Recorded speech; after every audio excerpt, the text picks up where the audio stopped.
I'm McKenzie Atwood, and we've got another Steven Selects for you. Today, Steven Universe writers Matt Burnett and Ben Levin return to shine a light on the Mirror Gem Ocean Gem two-parter. You actually talked to me. You helped me. It's Steven, right? I'm Lapis. Lapis Lazuli. Are you really a crystal gem? Yeah! And Matt and Ben are going to stick around to answer more of your questions you guys sent us at my Twitter, MKAtwood, and the official Cartoon Network Twitter. So, here we go with Matt and Ben. Thank you guys so much for being here again. Yeah. Hey, thanks for having us back. Yeah, for sure. So, there's a lot to talk about with Mirror Gem and Ocean Gem. It was definitely a game changer. What was it like gearing up for, like, the first two-parter? You know, I don't know if, like, we had originally conceived it as a two-part or not, or if we just had the story where, like, this is too much for one episode. Maybe it didn't start like that, but it was, like, a two-parter for most of its life. Yeah. And, and it was, like, I know that in the initial conversation about the first 26, I think this was going to be much bigger. Like, it was almost like episodes 51 and 52, like the return and jailbreak, were almost kind of like elements of that were maybe going to be in here, but then it was like, oh no, let's push that out and step it out a little bit. As we may have mentioned before, I feel like in season 1 we were, you know, trying to figure out when we were revealing things and when we were going to hit these big moments, and there was definitely this feeling that I think, like, the show, when it starts out, you've got the gems, and they're these heroes, and they fight monsters, and you sort of accept that concept because you're just like, I watch TV and movies. This is a thing that happens, you know? Mm-hmm. And then I think as the point of season 1, we're sort of slowly revealing, like, oh, but why are there monsters? Like, Are there other gems? You just accept that there are these gems on Earth, and there's Rose was one that's not there, But, like, we're like, this is like where we're kind of making you question that concept that you took maybe at face value. Yeah. It's a thing that the show, I think, does throughout its run, is that it just kind of, like, drops something that makes you recontextualize everything you've seen before, which is why I think it's just such an interesting show to go back and rewatch. But I think we always knew that, like, there were gems before and there weren't gems anymore except for the crystal gems. And we were like, we're going to have to get to that and explain that at some point. And I think when you're first talking about that, you're like, well, when those other gems come back is when we'll know everything that happened. And that'll be the first story we do about that. But, like, as you talk about these stories, like, you realize that there's, like, steps you can take to get to those things. And it's, like, more satisfying for the audience to kind of, like, be brought along and dropped clues. And then it also just gives you more stories of, like,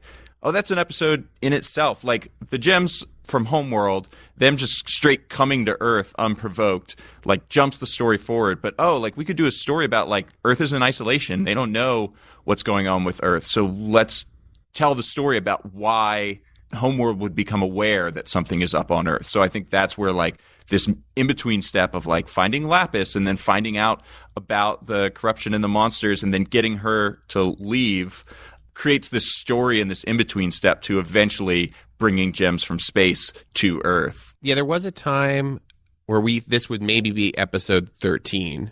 Right. There was a time where we were like, this will come now. Like, we'll do this in the middle of this first order. And then we're like, okay, no, let's push this out a little more. And then there was also this thought of, like, could this be the last episode that we do? There was only this order of 26 that we had. You know, can we sort of make this feel like maybe this is a conclusive ending? You just learn that there are more gems out there and they help one. And then that's kind of it. That might be it for the show. Right, like the whole series finale, yeah. I feel like it would have been overwhelming if you had tried to put everything, that whole reveal at once, because you didn't even know there were other gems at that point. Right. Other than the ones you'd been introduced to. So you talked about a little bit about how the episode changed from, like, the conception to the final product. Can you tell us more about that? Yeah. I remember, like, early on, there was a Post-it in the room that we were writing in that just had that water tower in it. Mm-hmm. That was just, like, an image that we had, like, very early on that we kind of worked towards. I don't remember who came up with it. One of the sillier things that changed in the episode is that originally when Steven's running around town with the mirror, Mayor Dewey's supposed to go up on stage and sing a song about summer. Yeah. Like Greg is helping Steven set up amps on the stage, and in the episode there's a part where Steven almost gets hit by Mayor Dewey's truck and he goes no, and that's what we use for Lapis's no when the gems are trying to bubble her. And originally it was like Mary Dewey was singing a song, and Steven's like, no, it's like a horrible song. But Paul, who boarded that section, Paul Vallejo, changed it to him making a speech, and then it was a bunch of fart jokes. It's great to be here to celebrate the coming season. A warm summer breeze wafts through the air. Yeah. Right. A lot like... I like that. Yeah, it's funny because with Lapis's character, as we've moved forward in the series, the one thing we've had to always like remember is like Lapis likes fart jokes. Like she laughed at those fart jokes early on. So there's a part of her that enjoys Steven's like silly sense of humor. Yeah, I totally get what you mean. It's easy to forget about that when you see her being really like moody, but it's like, oh yeah, she was in the mirror. Was it tough to like think about the dialogue? Yeah, that was I think the most difficult part of mapping out the episode was we had to have the mirror say some things at the end. So we had to engineer the earlier scenes so that, you know, there would be enough words for Lapis to use to make these sentences. Right. And phrases and everything. So we really wanted this idea of like reusing images, because that's the mirror's power is that it can replay history. So it's replaying this day with Steven. Just for you, Steven. That was difficult. The other big thing about the episode that changed was this was like very early on. I think we were just talking about the idea, and I believe Rebecca, when like Greg gets hurt, there was an idea where Greg loses his leg in the fight with Lapis. Like he doesn't just break it, like he loses it, and then that Greg would have a robot leg from there on out. That's so dark. Yeah, and it wasn't us. It was Rebecca. We were like, okay, boss, but maybe let's walk it back a little bit. But I really like that, like, yeah, we walked like that. As with a lot of things, we would like go in heavy and then walk it back a bit. But like, I like that image of Greg with a robot leg. Like it's a nice way to start out another season with just like Greg, like with part like cyborg. He's changing as Steven is changing. Yeah, that would be crazy. If he had powers attached to it, I want to see Greg join the fight. That's great. That's a constant conversation. It was fun. It's interesting because this is like kind of one of the few times that Greg tags along, because he usually kind of excuses himself from the gym activity, and like that's like separate for him. Wait up, kiddo. I'm coming with you. You know, the feeling of this episode potentially being a series finale, and just being kind of like us just sort of like celebrating everything we'd built over the previous episodes. It was like, it feels right to bring him along and stuff. But the conversation about how involved Greg, there's been stories we haven't done where Greg maybe gets a little more actively involved, but I think we like how strongly he represents just like a pure human side of things in Steven's family and stuff. Right. Keeping him that way. Yeah, there's definitely multiple conversations about giving him like a laser gun or something. He gets to tag along and save the light in the console game, and that's been really fun seeing people react to that. Yeah, because that's just fun. Yeah. Yeah, the like as you mentioned, like this one, I think what's really cool about Mirror Gem and Ocean Gem is that it is really a culmination of all the episodes that came before it. You know, you see all the characters together, even Lion gets a play in there. You get to see Steven's like 3 big powers. Like he both heals. Oh, I can fix your gem. I have healing powers. Wait, you have healing powers? I know, right? He forms a bubble. He uses his shield really successfully, I think for the first time. You know, when he's defending that attack.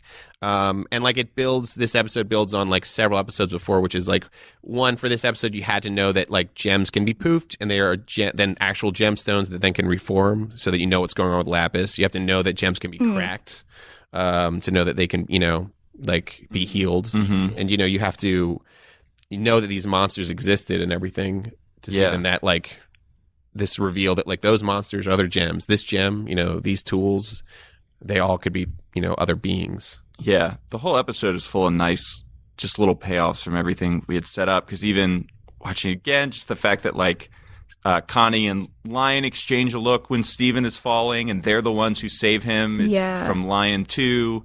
You know, that she has a connection with Lion, and she knows his powers and knows how they work. And it's like, you know, that's kind of followed throughout the series, that like her and Lion are maybe better friends than Steven and Lion. And you know, Joe, through all these like great like callbacks into the fights, with Purple Puma. Oh, yeah. Amethyst fighting herself, and then that joke where Pearl is like, I hate fighting me, because she was poofed by herself in another one of his episodes. So those are like nice, fun callbacks to everything you've seen.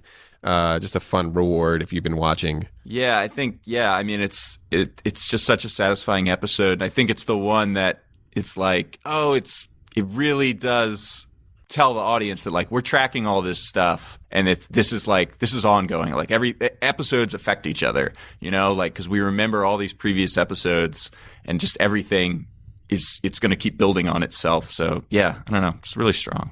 Yeah, it's like leading somewhere. Mm-hmm. Yeah.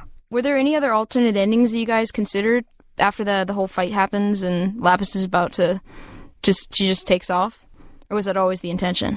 I think Lapis was always supposed to leave. Yeah. I don't know if, like, we had maybe, like, at the end, there's a more ambiguous line from Garnet where it's like, we'll see what happens now. Like, that was added in later. Yeah, so I think originally we probably were waiting to see what would happen to add a line like that. Like, I think that if we didn't get any more episodes, we would have had a more conclusive line about Lapis. But then the line became like, well, now the cat's out of the bag. Right. Stuff's going to happen. Yeah, but it was always this, and even I think the way that it plays, of that, it's this awkward goodbye, and she just leaves immediately. I think that tone, I think, was always like in a premise and outline form too. It's just like very funny that they only knew each other for like all of 24 hours, so it's not going to be this huge.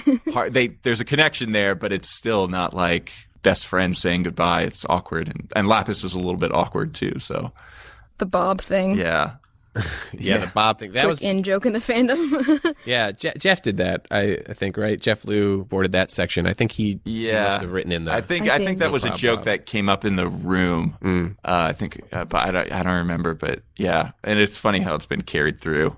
I really love how Jeff added that weird shiver. Oh yeah, when he slaps his hand on her back. It's really funny. Yeah, I think that it was really cool seeing the fight scene that happened before that. Mm-hmm. I feel like it's the first big team fight we saw. Yeah. Like, it was crazy. What's it like when you guys, what kind of input did you guys have in that? I mean, I think a lot of that was really Joe Johnston. Oh, yeah. It totally was. Like, it's just, that was one where in the outline, I think we really just, hey, Lapis attacks the gems with water. I don't even think it was laid out that they were doppelganger I think he constructs. Did that. Yeah, he came up with that, I think, all by himself. Yeah. Or, with Jeff. But that was like, I remember seeing that pitch and be like, whoa. Yeah. This is happening. Yeah, it was great. It was fantastic. So cool. Like, I was really, that was Joe Johnston. Yeah, just poured himself into it. It was amazing. It was also just staggering to see, like, how powerful Lapis is. It's just ridiculous, Yeah. Right. She just, like, she was holding up the ocean, fighting all the crystal gems one-on-one. It was, again, like, something you mentioned about, like, it sort of reframed the perspective of the crystal gems. You're like, oh, like, we thought they were sort of infallible, but they just got taken out, like, by one person. Yeah, you think that these are the main heroes? Nobody can beat them. Like, no monster's too big, and then this other gem comes with super crazy powers, and you're like, whoa, there's more out there, and they're very powerful. And I think it was something we had to keep in mind, too. Like, again, like, because this was the first other gem, this fight had to be big and exciting, and, like, she had to be a formidable foe against, all five of them fighting. But, like, we had to remember that later on, like, in the series where it's like, yeah, Lapis is super powerful. We can't forget. She took the whole ocean and made a tower out of it. Yeah. You have to remember, she likes fart jokes, and she could make a tower out of the ocean. So keep that in mind. Was it the whole ocean she took, or was it just like the surrounding ocean? I'm sure it was a section or was of it the Atlantic Ocean. I don't think it was the... Gotcha. Because I think if it was the whole ocean, she might have gotten a little higher. She got pretty high, though.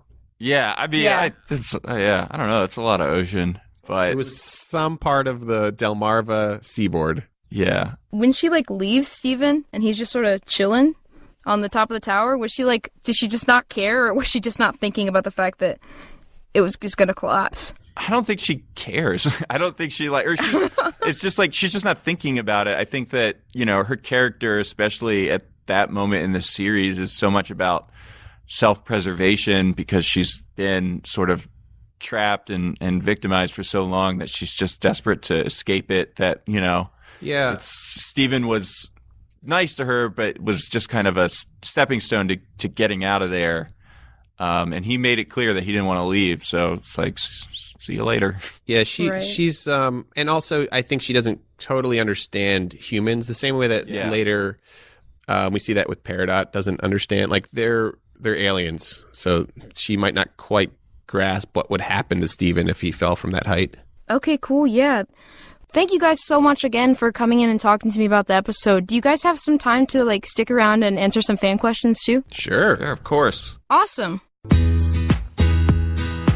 All right, Ben Levin and Matt Burnett are ready to answer your questions. First up is Triumbus, who asks, what is good music to get in the mood for writing the show? I don't recall listening to specific music while writing for Steven, because a lot of the writing, would be us in a room talking to each other, trying to figure out a story idea. But sometimes while writing outlines, if there was a sort of a genre episode or like maybe some sort of fight scene or something going on, listening to music that might be underneath that helps come up with ideas. I think we're just in general when writing and trying to come up with ideas, I'll like sometimes listen to movie soundtracks or anything like what would be the theme of this episode, and then just listen to music and picture moments that could happen. Mm-hmm. And that does help come up with things. Mm-hmm. Yeah, movie soundtracks and stuff I feel like put me in the mode to kind of think about this stuff. But I actually I steer clear of music when I have to write, because it just like, I don't know, mentally it does something weird to me, and I know that some other people are like that. So I feel like I'm like a robot. It's more of like a brainstorming thing. If you're just kind of musing about what could happen before the pen goes on the page. That's where I find it helpful. I do a lot of it in the car. Like I'll just put on something in the car on a drive-in to the office to just like kind of pump me up and get in the feel of something. And then, but when it comes down to sitting down and actually writing, I'm just like, just do it. Okay, cool, yeah. I'm the same way. I cannot focus when there's music on. All right, I have a question from Soulmania. They want to know if localization is ever considered when you guys are writing, just thinking in terms of, like, jokes that would get lost in translation. Well, we do think about the global perspective sometimes with episodes like Hit the Diamond, where it was about baseball and not every country knows what baseball is. Yeah. So we had to explain what baseball was, and when we were doing it, we're like, oh, right, baseball's super confusing. Oh, yeah. It was just like, this game takes so long to explain. I hate baseball. So that was definitely one time where it was like, right, they're not going to know what baseball is. I think for the most part, puns don't work well in translation, but I don't think we've thought about that much. And we don't do a lot of referential, like, pop culture references, so that's not really a problem. Right. We'll get sometimes, like, cultural sensitivity. Sometimes we'll adjust some things or something like a phrase in America that we just use every day might mean something different in another country, so we'll adjust to accommodate that. Yeah, or just the note about spitting that we get all the time, where I think in other countries they try and not promote spitting, and so when we have characters do a comedic spit take, they're like, please don't do that. Oh, I did not know that. Okay, I have a question from Joy, who wants to know what the biggest differences are about animation writing.